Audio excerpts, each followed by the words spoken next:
యెహోవా యందు నమ్మిక ఉంచువాడు వర్ధిల్లును. సామెతలు 28:25. ప్రియమైనటువంటి దేవుని పిల్లలారా, ఈ ఉదయకాల సమయంలో ఈ లోకములో ఉన్నటువంటి వారిని నమ్మి మోసపోయి ఉన్నావా? ఈ లోకములో ఉన్నటువంటి మనుషులను నమ్ముకొని నీవు మోసపోయి నిరాశ చెంది ఉన్నావా? అయితే నీ కోసమే ఉదయకాల సమయంలో ఈ వాగ్దానం ద్వారా దేవుడు మాట్లాడుతూ ఉన్నాడు. ఈ లోకములో ఉన్నటువంటి మనుషులు నిన్ను మోసం చేయొచ్చు. ఈ లోకములో ఉన్నటువంటి నీ బంధువులు కానీ, నీ స్నేహితులు కానీ, నీ రక్త సంబంధికులు కానీ నిన్ను మోసం చేయొచ్చు. అయితే ఆ యేసు క్రీస్తు ప్రభుల వారిని గనక నువ్వు నమ్ముకున్నట్లయితే ఆయన నిన్ను వర్ధిల్ల చేసేటువంటి వాడిగా ఉన్నాడు, నిన్ను బలపరిచేటువంటి వాడిగా ఉన్నాడు, నిన్ను స్థిరపరిచేటువంటి వాడిగా ఉన్నాడు. ఆయన నిన్ను పరలోక రాజ్యంలో చేర్చేటువంటి దేవుడిగా ఉన్నాడు. గనుక ఇక నుంచైనా ఈ లోకం మీద ఆధారపడకుండా, ఈ లోకంలో ఉన్నటువంటి మనుషుల్ని నమ్ముకొనకుండా ఆ యేసు క్రీస్తు ప్రభుల వారి యందు మనము నిజమైనటువంటి నమ్మకము కలిగి జీవించేటువంటి వారంగా ఉండాలని కోరుకుంటూ ఈ దిన వాక్యం ద్వారా దేవుడు బలపరచునుగాక.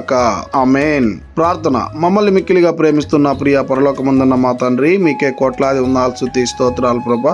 ఈ ఉదయకాల సమయంలో ఈ వాగ్దానం ద్వారా మీరు మాతో మాట్లాడినందుకై వందనాలు ప్రభా.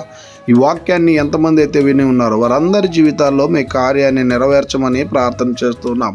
అవును తండ్రి, ఈ లోకంలో ఉన్నటువంటి మనుషుల్ని నమ్మి మోసపోయి నిరాశ చెందినటువంటి వారిలో ఎవరైనా ఈ వాక్యాన్ని వింటూ ఉంటే వారందరి జీవితాల్లో తండ్రి మీరే వారిని వర్ధిల్లా చేయమని ఈ ఉదయకాల సమయంలో మమ్మల్ని అందరినీ మీ కృపగల హస్తాలకు అప్పచెప్పుకుంటూ కృపనే కోరుకుంటూ యేసుక్రీస్తు పరిశుద్ధమైనటువంటి నామమున అడిగి మరి ప్రార్థన చేస్తూ వేడుకుంటున్నాము తండ్రి.